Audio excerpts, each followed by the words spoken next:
এক মুরব্বী আঙ্কেল মাছ ধরতেছে। এই যে দেখেন খাল, কত সুন্দর দেশের ন্যাচারাল পরিবেশ। এই ন্যাচারাল পরিবেশে কিন্তু অন্যরকম একটা মজা। এই যে দেখেন কত সুন্দর জাল, এই জাল দিয়ে। আমাদের বাড়ি বরিশালে। এই যে দেখেন কি কি মাছ পাইছে। একটা টাকি মাছ, মাছ ওঠে না, ডালা আছে না, লোক হইলে দুইশো পতলি ভরে দিচ্ছে। এখনই সামনে যাবো একটু। এই যে দেখেন আবার পাততেছে জাল কাকায়, মুরব্বী। অল্প জায়গা তো একটু সময় প্রবলেম হইতেছে না? জাল যেরকম জায়গা যেরকম জাল হয়ে যাবে, জায়গা যেমন জাল এরকম দিয়ে রাখছে। এদিক দিয়ে এদিকে জোয়ার আসছে না ভাটা আছে? জোয়ার আইতে, জোয়ারে বেশি পাওয়া যায় না ভাটা হারলে বেশি পাওয়া যায়? জোয়ারে। জোয়ারে ওটা কি মাছ? টাকি মাছ। টাকি না?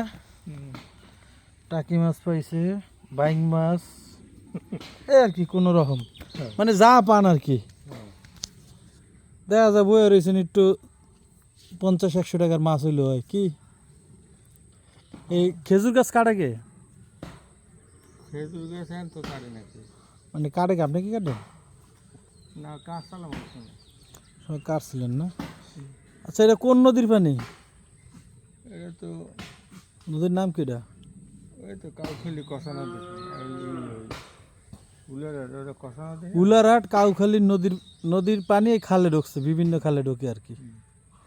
এই অবস্থা। যাই হোক, আমরা দেখলাম মাছ পাইলো না, খুব দুঃখ। অল্প মাছ পাইতেছে, দেখা যাক আবার ভাগ্যে লেগেও যেতে পারে কি। পাইলে আমরা দিতাম না, আমি নিব না তো, জিজ্ঞেস করলাম আর কি।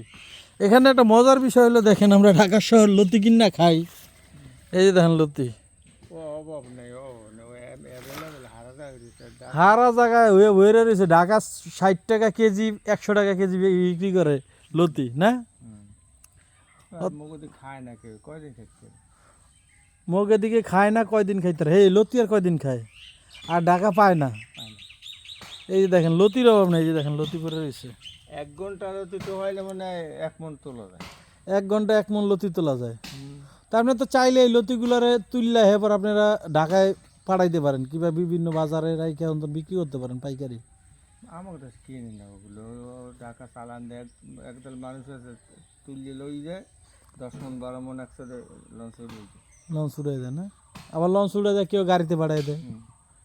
এই অবস্থা। যাই হোক, জায়গা আইসি বরিশাল, আইসি একটু ঘুরতে দেখতে আপনাকে এলাকা কেমন কি।